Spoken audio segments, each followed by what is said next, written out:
Hi, I'm Matt Hamilton, and I'm here to explain some of the physics behind the arrow you just saw shot. So what I first did was just assume that the arrow was traveling approximately 66.6 meters a second. And what I did was I figured she's probably 25 meters away from the target. So what that turns out to be is if she were to release the arrow at 66 meters a second over that 25 meters, it would take approximately 0.37 seconds to get to the target. So in order to figure out the amount of drop that happens over that amount of time, you have to know that it takes, gravity pulls the arrow down at a rate of 9.8 meters a second. So what you do is you take that 9.8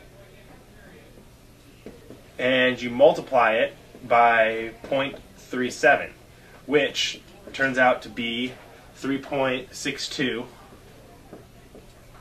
meters of drop over that 25 yards. So what this means is that if the shooter is standing right here, the target is 25 meters away, that shooter actually has to aim the arrow 3.62 meters above the target. So what the actual aiming, where she's actually going to aim for the target, is going to be this path right here, but the arrow is actually going to end up going in this path. So that's what ends up happening with the arrow. Okay, what's happening with this light bulb is it's swinging on a rope like this right here, and the target is right here that she's trying to hit in line with the light bulb. So what she has to do is, she's approximately 25 yards away. She knows that the arrow is going to be released at approximately 66.6 meters a second. So she actually has to figure out that she needs to aim approximately 3.62 meters above the target. And then she knows that it's going to take approximately 0.37 seconds for the arrow to reach the target, so she has to time it out and release the arrow when the center of the light bulb is approximately 0.37 seconds away from hitting the light bulb, or from hitting the target. When the arrow is fired, the person actually has to shoot the arrow at a slight incline, and maybe let's just call that a 10-degree incline.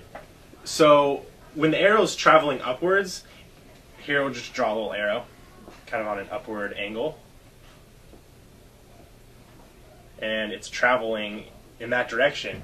The arrow is actually going to have wind resistance here, and then it's going to have wind resistance on the feathers in the back. And also the size of the feathers has an important factor too.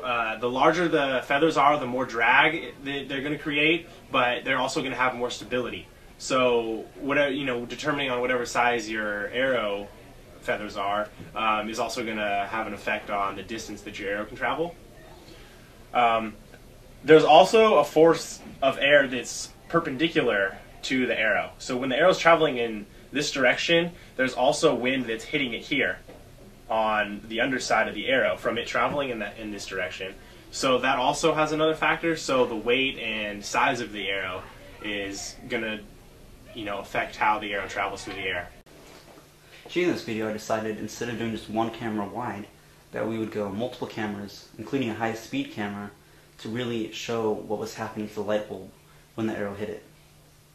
And other students would have went wide, and it would have been a really boring video to watch because you're seeing the person and then the arrow just flying across the screen, and that doesn't provide anything. We went multiple cameras with a high-speed camera at 1600 frames a second, and within editing we actually slowed that down so it was even slower, and you could really see each frame and each thing as the light exploded. In editing, we paced ourselves.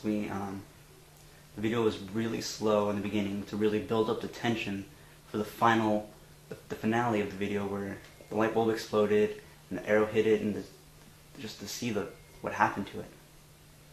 The soundtrack was all added. None of the audio from the camera was added because all the natural sounds, students talking, air, etc., it just didn't have what the video needed.